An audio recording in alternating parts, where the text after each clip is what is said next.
Hello everyone, welcome to our channel. आज हम salts start कर रहे हैं। ठीक है, हम ऑलरेडी एसिड बेसिस कवर कर चुके हैं। जो इसका लास्ट पोर्शन रहता है चैप्टर का वो रहता है सॉल्ट्स।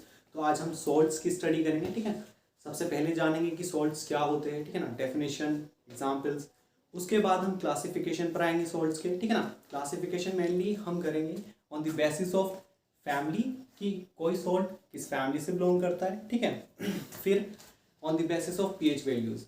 ठीक है, यानी कोई सॉल्ट एसिडिक है, बेसिक है या न्यूट्रल है। ठीक, तो चलिए स्टार्ट करते हैं। ओके,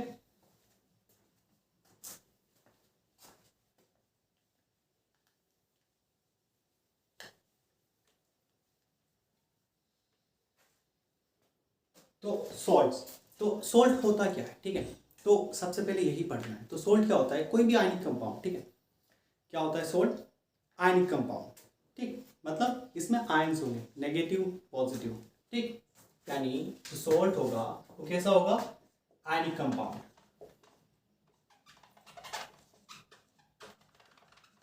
ठीक, क्या होगा? Ionic compound. मतलब ये कि ये बनेगा आपका केटायन से एंड एनायन से। ठीक है ना, केटायन से एंड एनायन से। अब जो केटायन है वो कहाँ से आ रहा है? ठीक है, जो एनायन है वो कहाँ से आ रहा है? देखिए, हमने पढ़ा था जब हम न्यूट्रलाइजेशन रिएक्शन कराते हैं, एसिड किसी बेस से रिएक्ट करेगा तो क्या देता है वो? Salt plus by product. ठीक है ना, चाहे वो बाय प्रोडक्ट वाटर हो, हाइड्रोजन हो, या फिर वाटर प्लस कार्बन डाइऑक्साइड। ठीक, तो सॉरी, आयनिक कंपाउंड है सॉल्ट। और ये कैसे बन रहा है? हमारा केटायन एंड एनायन से। ठीक है, अब देखिए आपके पास मान लीजिए HCl है। ठीक है, क्या है? HCl। HCl क्या है? एसिड है। अब यहां से आप क्या लेंगे? आप हाइड्रोजन को रिमूव करा दीजिए। इस एसिड से, पर्टिकुलर एसिड से आप क्या करिए? हाइड्रोजन को रिमूव करा दीजिए। तो जो आपका बचेगा पार्ट वो होगा एसिड रेडिकल। क्या होगा? Acid radical. देखिए, हाइड्रोजन को यहां से रिमूव कराइए, बचेगा क्या? Chloride ion. और ये क्या होगा? हमारा एसिड रेडिकल। ठीक है, क्या होगा? Acid radical. और ये होता क्या है? एनायन। क्या होता है? एनायन। तो यहाँ पर एनायन ले लीजिए। अब इसी तरह से आप एक बेस लीजिए। ठीक है ना, और उस बेस से हाइड्रोक्साइड आयन को निकाल दीजिए, रिमूव करिए। जब आप हाइड्रोक्सिल आयन को रिमूव कर देंगे तो वहां पर जो पार्ट बचेगा केटायन, पॉजिटिव पार्ट, उसे हम बोलेंगे बेसिक रेडिकल। क्या बोलेंगे? Basic radical. केटायन के पार्ट लीजिए। तो ये एनायन एंड केटायन मिलकर के क्या बनाते हैं? Ionic compound. और वो आयनिक कंपाउंड क्या होगा? हमारा सॉल्ट। क्या होगा? सॉल्ट।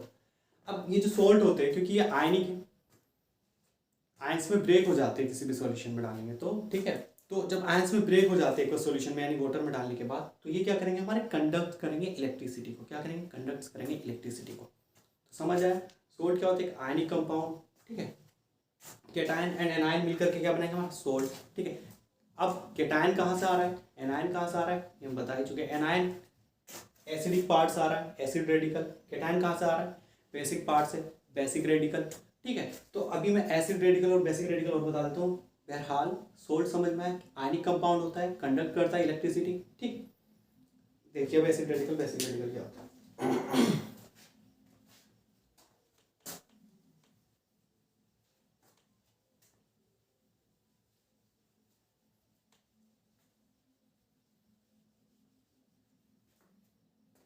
टर्म आता है सॉल्ट्स के पार्ट्स में, आता है कि acid radical and basic radical. Confuse रहते हैं भाई, एसिड रेडिकल क्या है, बेसिक रेडिकल क्या है। ठीक है, सुनिए, कोई आपके पास एसिड है, अभी बता भी चुका हूं, फिर से बता रहा हूं, HCl। इस एसिड में से आप क्या करिए? हाइड्रोजन को रिमूव कर दीजिए। ठीक है, तो जो भी बचेगा आपका क्लोराइड आयन बचेगा। यही आयन आपका क्या कहलाएगा? Acid radical. क्या कहलाएगा? क्या हो गया आपका? Acid radical. अब इस एसिड रेडिकल की कुछ प्रॉपर्टी होती है। ठीक है, क्या प्रॉपर्टी होती है? देखिए, फर्स्ट थिंग, एसिड रेडिकल कैसा है? नेगेटिवली चार्ज्ड है। ठीक है ना, फॉर्म कैसे हो रहा है? Removal of hydrogen from acid. ठीक है, एंड थर्ड थिंग, एनायन है। ठीक है, फर्स्ट थिंग नेगेटिवली चार्ज्ड है। ठीक है, तो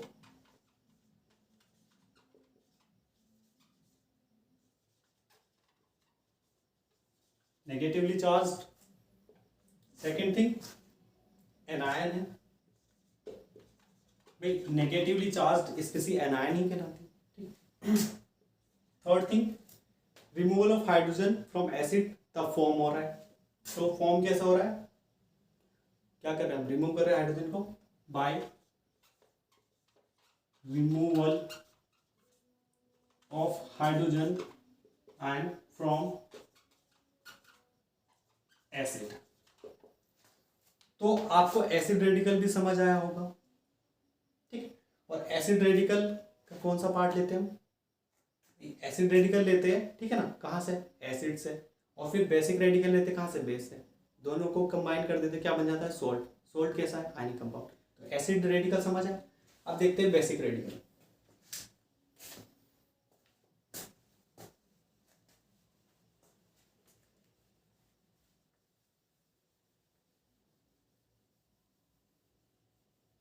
ठीक है, बेसिक रेडिकल कहाँ से आएगा, बेस से आएगा, ठीक है। कहाँ से आएगा, बेस। बेस ले लेते हुए भी, लेट्स से NaOH, ठीक है। अब इस NaOH में से आप क्या करिए, आप ये जो हाइड्रोक्सिल पार्ट है इसे रिमूव कर दीजिए।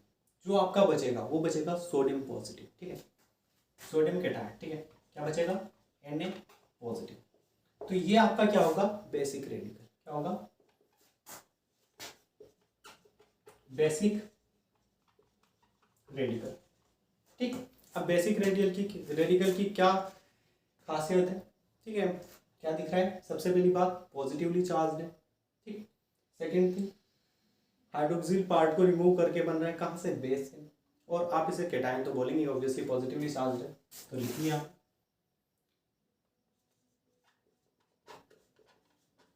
पॉजिटिवली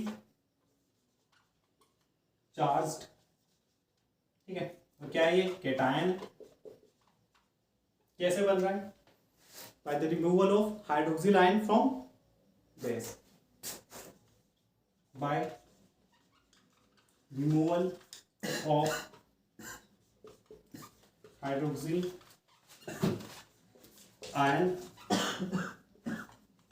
फ्रॉम बेस, ठीक। तो बेसिक रेडिकल समझ आया, पॉजिटिवली चार्ज कैटायन होगा, acid radical negatively charge anion होगा। और हम जानते हैं कि कैटायन और एनायन को मिलाकर क्या बनता है हमारा, सॉल्ट, ठीक, आयनिक कंपाउंड। तो सोल्ट, आई होप सोल्ट भी समझ में आया होगा कि सोल्ट की डेफिनेशन क्या है, एसिड रेडिकल क्या है ये भी समझ आया होगा, बेसिक रेडिकल क्या है ये भी समझ आया होगा। अब हम मूव ऑन करते हैं क्लासिफिकेशन ऑफ सॉल्ट्स पर, ओके।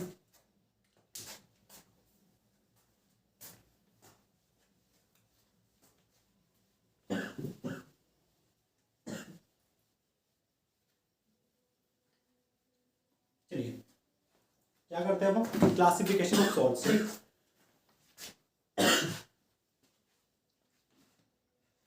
तो क्लासिफिकेशन ऑफ सॉल्ट्स के लिए हम कुछ क्राइटेरिया लेंगे, है ना, यानी किस किस बेसिस पे क्लासिफाई करेंगे।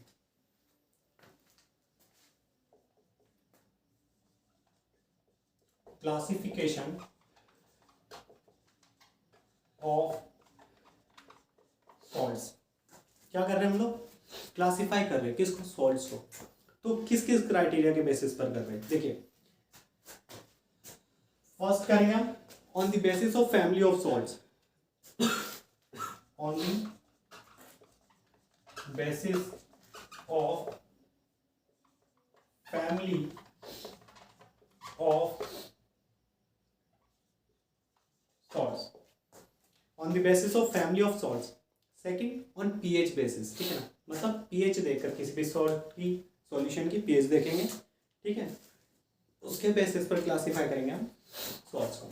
तो सेकंड ऑन पीएच वैल्यूज, ठीक है, on the basis of pH values. तो पीएच वैल्यूज के बेसिस पर करेंगे, ठीक। तो पहले हम देखते हैं on the basis of family of salts, है ना, यानी फैमिली ऑफ सॉल्ट्स के बेसिस पर हम सॉल्ट्स को कितनी कैटेगरीज में क्लासिफाई कर सकते हैं, या क्या क्या क्लासिफिकेशन बन सकता है सॉल्ट्स का, ठीक है। चलिए ठीक है, फैमिली के बेसिस पर सॉल्ट्स को हम क्लासिफाई करें। तो हम क्या करेंगे फैमिली के बेसिस पर क्लासीफाई करने के लिए, हम ये देखेंगे कि उसमें कॉमन आयन पार्ट कौन सा है। मतलब जो हम सॉल्ट्स को क्लासीफाई करेंगे फैमिली के बेसिस पर कि उनमें कॉमन आयन क्या है, ठीक है ना, और उस कॉमन आयन के बेसिस पर उनकी एक फैमिली बन जाएगी, अदर कॉमन आयन के बेसिस पर अदर फैमिली बन जाएगी, फिर इसी तरह से कोई और कॉमन आयन होगा उसके बेसिस पर फैमिली बन जाएगी। देखिए कितनी फैमिलीज बनेंगी। मान लो सल्फेट आयन बना किसी में, ठीक है ना, क्या बना, sulphate, sulphate ion SO4 2 negative. तो इस ये जो आयन है ये कई सारे सोल्ट्स में आ रहा है, मान लो, ठीक है, क्या आ रहा है, कई सारे सोल्ट्स में आ रहा है। देखिए जैसे कि मान लो सल्फेट आयन जो है हमारा कॉमन आ रहा है, कहाँ कहाँ कॉमन आ रहा है दिखा रहा हूँ। जैसे मान लो सोडियम आया आपके, ठीक है ना, सोडियम सल्फेट बन गया, क्या बन गया, सोडियम सल्फेट, ठीक है। फिर क्या बना आपका, पोटेशियम सल्फेट, कैल्शियम सल्फेट। तो कुल मिलाकर क्या हो रहा है इन सोल्ट्स में, जो आपके सोडियम सल्फेट है, पोटेशियम सल्फेट है, कैल्शियम सल्फेट है, इनमें एक चीज कॉमन है, जो इनका आयनिक पार्ट है वो कॉमन है, सल्फेट सल्फेट सल्फेट तीनों में। तो ये एक पर्टिकुलर फैमिली से बिलोंग कर रहे हैं सॉल्ट्स की, ठीक है ना, कौन सी फैमिली से, सल्फेट फैमिली से। मतलब क्या है, ये जो सॉल्ट है तीनों और भी बन सकते हैं इस फैमिली के, ठीक है। अब ये जो सॉल्ट है इस फैमिली के, ये पर्टिकुलर क्या कर रहे हैं, एक कॉमन आयन को शेयर कर रहे हैं, वो क्या है, सल्फेट, ठीक है ना। जो नेगेटिव आयन इनमें वो क्या हो रहा है, कॉमन हो रहे थे हम, तो ये इस पर्टिकुलर फैमिली से बिलोंग कर रहे हैं, समझ। देखिए क्या होता है, हमारी सोसाइटी में भी नॉर्मली हम लोगों को कैटेगराइज कर देते हैं फैमिली के हिसाब से, ठीक है, खानदान के हिसाब से। एक कोई कॉमन नाम होता है उनके खानदान का, परिवार का, ठीक है। अब वो नाम उनका सरनेम बन जाता है, ठीक है, उनके दादाजी का कोई कुछ नाम होगा। देखिए बताता हूँ मान के चलो कोई एक फैमिली है, ठीक है, सोसाइटी में कोई फैमिली है, ठीक है।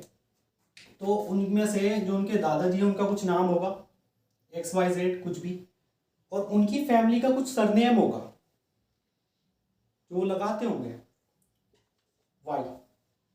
तो XY यानी ये दादाजी का नाम है किसी फैमिली में, ठीक है, ये नाम होगा उनका और वो सरनेम यूज करते होंगे Y। अब जो ये दादाजी है उनसे जो छोटा उनका बेटा होगा, ठीक है ना, उसका नाम कुछ भी मान लो ABC, तो वो भी सरनेम को यूज करेगा Y को अपने आगे, ठीक है। तो ये क्या कर रहा है, कैटेगराइज कर रहा है कि ये किसी एक पर्टिकुलर फैमिली से बिलोंग करते हैं। फिर उनका छोटा बेटा होगा कुछ, ठीक है, उसका नाम कुछ भी रख लो B, तो वो भी सरनेम Y ही यूज करेगा, क्यों, क्योंकि वो उस पर्टिकुलर फैमिली से बिलोंग करता है। तो इस तरह से क्या हो रही है, हमारी फैमिली कैटेगराइज हो रही है। तो इसी तरह से सोल्ट्स की भी फैमिली कैटेगराइज हो रही है, ठीक है ना। यहाँ पर जो कॉमन आयन पार्ट आ रहा है, एनायनिक पार्ट, वो कॉमन आ रहा है, सल्फेट आ रहा है, ठीक है।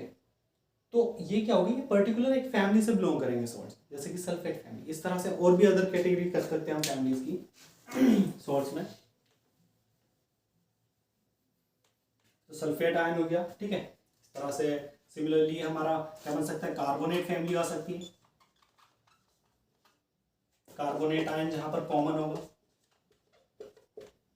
ठीक है, कार्बोनेट फैमिली बन सकती है सॉल्ट्स की, कार्बोनेट आयन जहां पर कॉमन होगा, लेट्स सी सोडियम कार्बोनेट, ठीक है, मैग्नीशियम कार्बोनेट। तो ये जो सॉल्ट्स बिलोंग करेंगे ये अदर पर्टिकुलर फैमिली से बिलोंग करेंगे, वो है कार्बोनेट फैमिली। इस तरह से और भी बनती है, बताता हूँ, नोट करिए।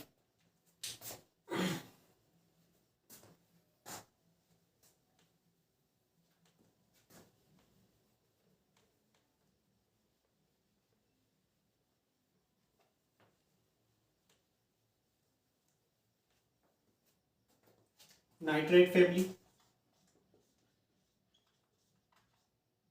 यानी नाइट्रेट आयन कॉमन होगा नाइट्रेट फैमिली में, ठीक है, ये आयन कॉमन होगा। इससे जो सॉल्ट्स बनेंगे, सोडियम नाइट्रेट, ठीक है, मैग्नीशियम नाइट्रेट, ठीक। तो इस तरह से क्या होगा, यहाँ पर जो ये नाइट्रेट आयन बन कॉमन आ रहा है इन सॉल्ट्स में, तो ये नाइट्रेट फैमिली से बिलोंग करेंगे। इसी तरह से क्लोराइड फैमिली होगी, ठीक है, जहां पे क्लोराइड आयन कॉमन होगा, क्लोराइड आयन ये क्या होगा, कॉमन होगा। तो जो सोल्ट्स अगर इस पर्टिकुलर आयन को कंटेन किए होंगे इन कॉमन, तो वो इस पर्टिकुलर फैमिली से बिलोंग करेंगे, ठीक है। जैसा सोडियम क्लोराइड, ठीक है ना, कैल्शियम क्लोराइड। तो ये सोल्ट्स क्योंकि एक पर्टिकुलर आयन को कॉमन कंटेन कर रहे हैं, मतलब सोडियम क्लोराइड में भी क्लोराइड आ रहा है, कैल्शियम में भी क्लोराइड आ रहा है, कैल्शियम क्लोराइड में, तो ये क्या कर रहे हैं, एक पर्टिकुलर फैमिली से बिलोंग कर रहे हैं, क्लोराइड फैमिली से। तो इस तरह से जो हमने सॉल्ट्स का क्लासिफिकेशन किया on the basis of family of salts, तो ये फैमिली के बेसिस पर कैटेगराइज हो गए। अब हम इनका देखते हैं पीएच वैल्यू के बेसिस पर, ठीक है।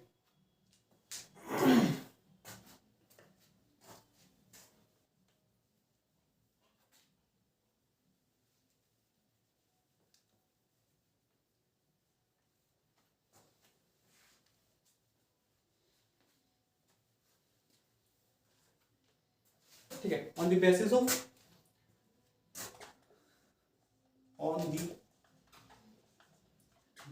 ऑफ pH वैल्यूज, ठीक है। मान लीजिए कोई सॉल्ट सॉल्यूशन है, ठीक है, मतलब आपने सॉल्ट लिया, उसे वाटर में डाल दिया, ठीक है, तो वाटर में क्या होगा, उसका ब्रेक डाउन होगा, हाइड्रोलिसिस होगा, फिर हम उसका पीएच देखेंगे, ठीक है ना, यानी अब वो जो सॉल्यूशन है हमारे पास उसका पीएच देखेंगे कि पीएच क्या आ रहा है। उस पीएच के बेसिस पर हम बताएंगे किसी भी सॉल्ट को क्या वो एसिडिक है, क्या वो बेसिक है, क्या वो न्यूट्रल है। के पास कोई सॉल्ट सॉल्यूशन है, तो सॉल्ट सॉल्यूशन है और हम उसका पीएच चेक कर रहे हैं, तो तीन ही पॉसिबिलिटीज देखी थी हमने अभी तक, या तो वो एसिडिक होगा, ठीक है, या वो न्यूट्रल होगा, या वो बेसिक होगा, ठीक। मतलब इन तीन कैटेगरी में से ही किसी एक कैटेगरी में फॉल करेगा। अब जो एसिडिक सोल्ट होगा तो उसका पीएच क्या आएगा, लेस देन 7, यानी यहाँ जो आपको पीएच वैल्यू मिलेगी, जो ये पर्टिकुलर पीएच वैल्यू मिलेगी, ये क्या मिलेगी, लेस देन 7, मतलब 7 से कम, ठीक। तो वो कैसा सोल्ट सॉल्यूशन बन जाएगा, एसिडिक। तो वो सोल्ट कैसा होगा, एसिडिक। न्यूट्रल में क्या होगा, पीएच एग्जैक्टली 7 आएगी, ठीक, तो वो न्यूट्रल सोल्ट हो जाएगा। बेसिक में क्या होगा, पीएच हमारी क्या आएगी, ग्रेटर देन 7, ग्रेटर देन 7, ठीक। ये जो जहाँ इसका फेस ओपन होता है मुंह, ठीक है, वो क्या होता है हमारा, ग्रेटर इंडिकेशन होती है। तो ये जो पीएच वैल्यू आएगी यहाँ पर वो बड़ी आएगी किससे, 7 से, और जब बड़ी आएगी तो वो कैसा हो जाएगा, बेसिक सॉल्यूशन, ठीक है, यानी बेसिक सोल्ट हो जाएगा। तो अभी ये मैंने बताया इस तरह से पीएच वैल्यूज में। अभी मैं इसके एग्जाम्पल के साथ में बता देता हूँ आपको कि acidic salt, neutral salt, basic salt क्या होता है, इतने ये नोट कीजिए एग्जाम्पल के साथ में।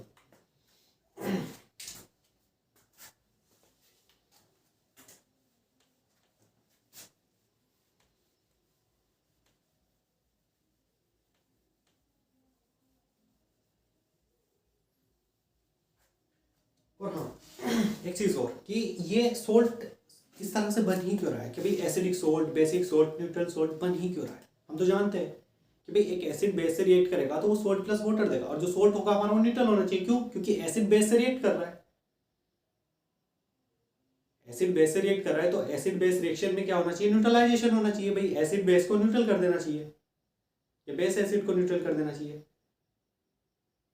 लेकिन क्या यहाँ पे एसिडिक और बेसिक सोल्ट आ ही क्यों रहे हैं। देखिए मोस्टली सोल्ट तो क्या होते हैं, न्यूट्रल ही होते हैं, लेकिन एसिडिक क्यों आते हैं, बेसिक क्यों आते हैं, अभी बताता हूँ मैं। जो रिएक्शन होती है ना एसिड बेस की, वो क्यों हमें कोई एसिडिक सोल्ट देगी या क्यों हमें कोई एक बेसिक सोल्ट देगी। देना कैसा चाहिए, न्यूट्रल, और मोस्टली केसेस में मिलता भी न्यूट्रल है। बट एसिडिक या बेसिक क्यों देने लग रहा है, ये हम देख रहे हैं, ठीक। देखिए अगर कोई स्ट्रॉन्ग एसिड स्ट्रॉन्ग बेस के साथ रिएक्ट करेगा, मतलब स्ट्रॉन्ग के साथ रिएक्ट करेगा, तो जो हमें सोल्ट मिलेगा वो हमें न्यूट्रल सोल्ट मिलेगा। कैसा मिलेगा, न्यूट्रल सोल्ट। पता क्यों मिलेगा न्यूट्रल, अगर हमारा स्ट्रॉन्ग एसिड है तो वो क्या होगा, वो कंप्लीटली आयनाइज होगा, ठीक। मतलब कंप्लीटली आयनाइज होगा का मतलब ये है कि वो हाइड्रोक्साइड आयन भी देगा, सॉरी हाइड्रोजन आयन भी देगा। और जब हम हाइड्रोजन आयन को रिमूव कर देंगे, क्योंकि ये एसिड है, तो इससे क्या आएगा, हमारा रेडिकल निकल कर आएगा, कौन सा रेडिकल आएगा? एसिड रेडिकल आएगा।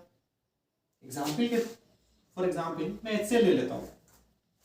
क्या है ये? एक स्ट्रॉन्ग एसिड है। यहाँ से मैंने हाइड्रोजन को रिमूव कर दिया, यहाँ से क्या आया? Acid radical. ठीक, फिर इसकी रिएक्शन मैं करा रहा हूँ। देखिए कंप्लीटली आयनाइज होगा, हाइड्रोजन आयन देगा। किससे करा रहा हूँ? एक स्ट्रॉन्ग बेस से करा रहा हूँ। स्ट्रॉन्ग बेस भी क्या होगा? कंप्लीटली आयनाइज होगा। क्या देगा? हाइड्रोक्साइड आयन देगा। और साइड में क्या देगा? जो दूसरा आयन यहाँ से जनरेट होगा वो क्या होगा? Basic radical. वो क्या होगा? मान लो सोडियम हाइड्रोक्साइड ले लिया था मैंने, तो वो क्या होगा? Sodium positive. तो हाइड्रोक्साइड आयन भी आएंगे। तो देखिए जब स्ट्रॉन्ग एसिड स्ट्रॉन्ग बेस के साथ रिएक्ट करेगा तो बहुत चांसेस होंगे, मतलब बहुत चांसेस क्या, जबकि कंप्लीटली आयनाइज करेगा, ये भी कंप्लीटली आयनाइज करेगा, तो ये हाइड्रोजन आयन देगा, ये हाइड्रोक्साइड आयन देगा, दोनों एक दूसरे के इफेक्ट को कैंसिल आउट कर देंगे, वाटर फॉर्म कर लेंगे। ठीक है, तो सॉल्यूशन में हमारे पास ना तो प्रोटॉन बचेंगे, ठीक है, हाइड्रोजन आयन, और ना ही हाइड्रोक्साइड आयन बचेंगे फ्री। तो सॉल्यूशन कैसा होगा? न्यूट्रल ही होगा ना। जो सोल्ट बनेगा वहां पे फिर वो न्यूट्रल ही होगा।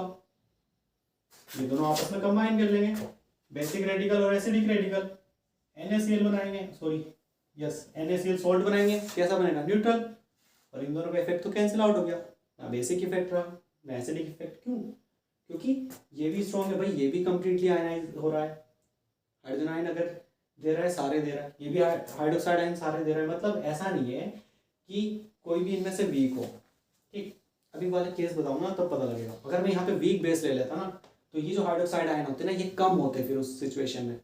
ठीक है, मान के चलो यहाँ पर 50 हाइड्रोक्साइड आयन होते हैं, यहाँ पर 100 हाइड्रोजन आयन होते, तो उस केस में तो क्या हो जाता है? जो सोल्ट बनता है वो एसिडिक बनता है। क्यों? क्योंकि हाइड्रोजन आयन की कंसंट्रेशन ज्यादा मिलती। बट ये भी स्ट्रॉन्ग है, ये भी स्ट्रॉन्ग है। अगर ये 100 प्रोड्यूस कर रहा है तो ये भी 100 ही प्रोड्यूस कर रहा है, तो कैंसिल आउट हो रहे हैं और सोल्ट कैसा बन रहा है? न्यूट्रल। ठीक,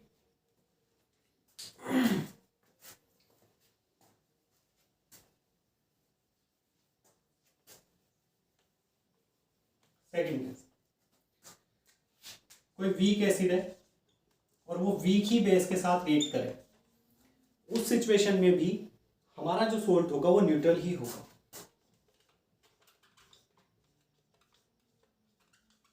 क्यों? अगर ये हमारा हाइड्रोजन आयन 10 देगा, क्योंकि भाई वीक एसिड क्या होते हैं? पार्शियली आयनाइज्ड होते हैं। ठीक है ना, जितने एसिड मॉलिक्यूल हम लेंगे वो सारे के सारे हमें हाइड्रोजन आयन नहीं देंगे, वहां पर कुछ ही देंगे।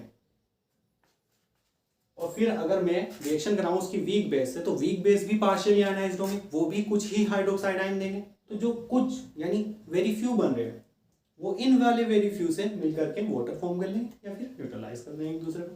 क्या होगा? ना सॉल्यूशन एसिडिक रहेगा ना बेसिक रहेगा, सोल्ट हमारा न्यूट्रल बनेगा। ओके, नाउ थर्ड कंडीशन, अगर हम कोई स्ट्रॉन्ग एसिड रिएक्ट करा दे, यानी अगर मैं कोई एक स्ट्रॉन्ग एसिड ले लूं और वो वीक बेस से रिएक्ट करा दूं उसका, मैंने स्ट्रॉन्ग एसिड लिया, वीक बेस लिया, जो मेरे पास सोल्ट बनेगा वो कैसा बनेगा बताइए। अब आप खुद देखिए, जो मैं स्ट्रॉन्ग एसिड लूंगा तो कंप्लीट आयनाइजेशन होगा उसका। ठीक, यानी वो हाइड्रोजन आयन की कॉन्सेंट्रेशन क्या देगा? अपनी मैक्सिमम दे देगा। मान लो ये 100 लिए तो मैंने 100 के 100 आयनाइज हो गया और मुझे 100 हाइड्रोजन आयन मिले। इसका क्या हो गया? कंप्लीट आयोनाइजेशन हो गया। मैंने इसके 100 मॉलिक्यूल लिए तो मुझे 100 ही हाइड्रोजन आयन मिल गए। ठीक है, इसके भी मैंने 100 मॉलिक्यूल लिए, लेकिन इसका क्योंकि कंप्लीट आयनाइजेशन नहीं हो रहा तो ये मुझे 100 हाइड्रोक्साइड आयन नहीं देगा। जब इसका इनकम्प्लीट आयनाइजेशन होगा, क्योंकि ये वीक बेस है, तो लेट्स से ये मुझे 10 दे रहा है हाइड्रोक्साइड आयन। ठीक है, कितना दे रहा है? 10 हाइड्रोक्साइड आयन। तो अब आप खुद बताइए, ये जो 10 हाइड्रोक्साइड आयन है क्या ये 100 का मुकाबला कर पाएंगे? नहीं ना। यहाँ पर हाइड्रोजन आयन की कॉन्सेंट्रेशन क्या रहेगी? बढ़ी हुई रहेगी, ग्रेटर रहेगी। तो जो हमारा सोल्ट बनेगा वो अब न्यूट्रल तो बनेगा नहीं, क्योंकि वन ऑफ द आयन, जो हमारा हाइड्रोजन आयन है वो ग्रेटर है इन नंबर कॉन्सेंट्रेशन। तो वो क्या करेगा? जो वो सोल्ट प्रोड्यूस कराएगा वो एसिडिक सोल्ट प्रोड्यूस कराएगा। तो सोल्ट कैसा बनेगा? एसिडिक। ठीक है, रब कर देते हैं। अब एक और कंडीशन, मैं एक वीक एसिड लेता हूं, उसकी रिएक्शन कराता हूं मैं स्ट्रॉन्ग बेस के साथ, तो अब बताइए सोल्ट कैसा बनेगा। ऑब्वियसली स्ट्रॉन्ग बेस है, maximum number of hydroxide ion देगा। यहां से क्या होगा, बहुत कम हाइड्रोजन आयन आएंगे क्योंकि पार्शियल आयनाइजेशन होगा, कम ज्यादा मतलब फ्यू मोर, तो इफेक्ट किसका जाएगा, बेस का। सोल्ट कैसा बनेगा, बेसिक।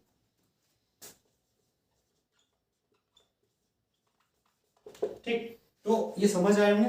अब मैं क्या करता हूँ, इनके एग्जाम्पल और बता देता हूँ। ठीक है, ऐसे तो आपने समझ ही लिया, लेकिन इनके एग्जाम्पल और दे देता हूँ। ठीक,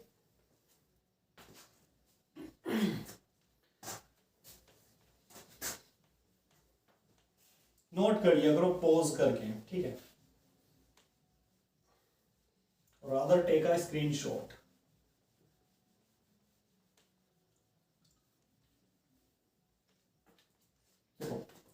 न्यूट्रल सोल्ट का एग्जाम्पल पहले ही बता चुका हूं, अब फिर से कि आपके पास न्यूट्रल सोल्ट है। ठीक है, उसका एग्जाम्पल क्या होगा आपका, NaCl। क्यों क्यों है ये न्यूट्रल, क्योंकि strong base and strong acid के कॉम्बिनेशन से मिलता है। यहाँ पर हम जो एसिड यूज करते हैं वो HCl करते हैं, और जो बेस यूज करते हैं वो सोडियम हाइड्रोक्साइड। दोनों ही स्ट्रॉन्ग है, ये स्ट्रॉन्ग एसिड है, ये स्ट्रॉन्ग बेस है, दोनों कंबाइन करेंगे सोल्ट देंगे न्यूट्रल। दूसरा क्या लिया था हमने, एसिडिक ले लो, बेसिक ले लो, कुछ भी ले लो, एसिडिक सॉल्ट। इसका एग्जाम्पल क्या होगा, इसका एग्जाम्पल आप खुद भी बना सकते हैं। आप एक क्या लीजिए, एसिडिक सॉल्ट लेना ना, आप एक स्ट्रॉन्ग एसिड लीजिए, HCl ले लो, उसको कंबाइन करो एक वीक बेस के साथ। एसिड बेस रिएक्शन होती है भाई, आप वीक बेस लो और स्ट्रॉन्ग एसिड लो, रिएक्शन कराओ, होगी। वीक बेस ले लो, अमोनियम हाइड्रोक्साइड। हाँ, ये बात जरूर है, आपको एग्जाम्पल याद करने पड़ेंगे, कराए मैंने। ठीक है, जब एसिड का हम क्लासिफिकेशन कर रहे थे बहुत अच्छे से समझाया, आप देखिए जाकर। देखिए ये क्या हमारा एक स्ट्रॉन्ग एसिड है, ये क्या हमारा वीक बेस है। इन दोनों को कंबाइन करो, सॉल्ट बनेगा। इससे कौन सा रेडिकल आएगा, बेसिक रेडिकल क्या आता है, केटायन क्या आएगा, अमोनियम। यहां से क्या आएगा, एसिड रेडिकल क्या आता है, नेगेटिवली चार्ज होता है ना, बताया ना, रेडिकल भी बताए हैं। ठीक है, तो अमोनियम क्लोराइड क्या हो गया, सोल्ट हो गया। कैसा सोल्ट हो गया, एसिडिक सोल्ट। ठीक है, क्यों, क्योंकि इसमें एक स्ट्रॉन्ग एसिड यूज कर रहे हैं और वीक बेस। ठीक है, इनके कॉम्बिनेशन से बन रहा है। नाउ थर्ड एग्जाम्पल याद रखना, याद भी रखने की जरूरत नहीं है, आपने स्ट्रॉन्ग एसिड का वीक बेस के साथ रिएक्शन कराना है, आपका सोल्ट बनेगा, और वो सोल्ट ऑब्वियसली क्या होगा, एसिडिक होगा। बेसिक सोल्ट, तो बेसिक सोल्ट का एग्जाम्पल क्या बन सकता है बताइए भाई। उसमें क्या होना चाहिए, बेस क्या होना चाहिए, स्ट्रॉन्ग होना चाहिए, जो कंप्लीटली आयनाइज हो जाए। ठीक है, और हाइड्रोक्साइड आयन मैक्सिमम दे, और जो वीक एसिड आएगा वो क्या होगा, इनकम्प्लीट आयनाइजेशन की वजह से हाइड्रोजन आयन मैक्सिमम दे ही नहीं पाएगा, कम रहेंगे उसके कंपेरिजन में, तो सॉल्ट कैसे बनेगा, बेसिक। चलिए यहां लिखेंगे, अभी पहले हम क्या कर लेते हैं, एक क्या लेना पड़ेगा हमें, वीक एसिड। तो वीक एसिड कौन सा होगा वो लीजिए। ठीक है, जैसे कि यहाँ पे कार्बोनिक एसिड कैसा होता है, वीक एसिड होता है। ठीक है, कंप्लीट आयनाइजेशन नहीं होता उसका। और क्या लीजिए, स्ट्रॉन्ग बेस, क्या लीजिए, NaOH लो यार, स्ट्रॉन्ग बेस है, सब जानते हैं इसके कारण। अब यहां से क्या लेना हमें भाई, ये हमारा वीक एसिड है, ये हमारा स्ट्रॉन्ग बेस है। बेस से चाहे वो वीक हो चाहे वो स्ट्रॉन्ग हो, बेसिक रेडिकल ही आएगा। ठीक है, तो बेसिक रेडिकल क्या होते हैं, पॉजिटिवली चार्ज। मैंने बताया acid radical basic radical starting में, तो वो ध्यान रखना है, पढ़ना है, वो एवं ही नहीं बताया कि भाई बता दिया स्किप करो, नहीं, देखना है। यहां से लीजिए बेसिक रेडिकल सोडियम, यहां से लीजिए एसिड रेडिकल कार्बोनेट, कार्बोनेट पे -2 होता है, सोडियम पे +1, तो सोडियम के 2 एटम लेना। ठीक है, और कार्बोनेट क्या बन गया हमारा, सोल्ट। कैसा बन गया, बेसिक सोल्ट। याद करने पड़ेंगे इनके एग्जाम्पल, आई होप कुछ भी याद नहीं करना पड़ेगा, आपने कॉन्सेप्ट आना चाहिए। ठीक है, सो इस लेक्चर को हम यही फिनिश करते हैं। इसके बाद जो हमारे कॉमन सोल्ट है, या फिर और भी केमिकल्स है, कास्टिक सोडा हो गया, सोडियम हाइड्रोक्साइड जिसे बोलते हैं, ठीक है, एंड देन सोडियम कार्बोनेट यानी वॉशिंग सोडा, फिर बेकिंग सोडा, ठीक है, और भी other plaster of Paris, bleaching powder, वो सब हम कंप्लीट करेंगे, ठीक है। और उसी में मैं आपको बता दूंगा कि हाइड्रेटेड सॉल्ट्स क्या होते हैं, ठीक है। तो यही ये लेक्चर हम यहीं ऑफ करते हैं। आप क्या करिए, स्क्रीनशॉट ले लेना इसका और याद करना है, मतलब समझ लेना कॉन्सेप्ट है सब, ठीक है। Thank you.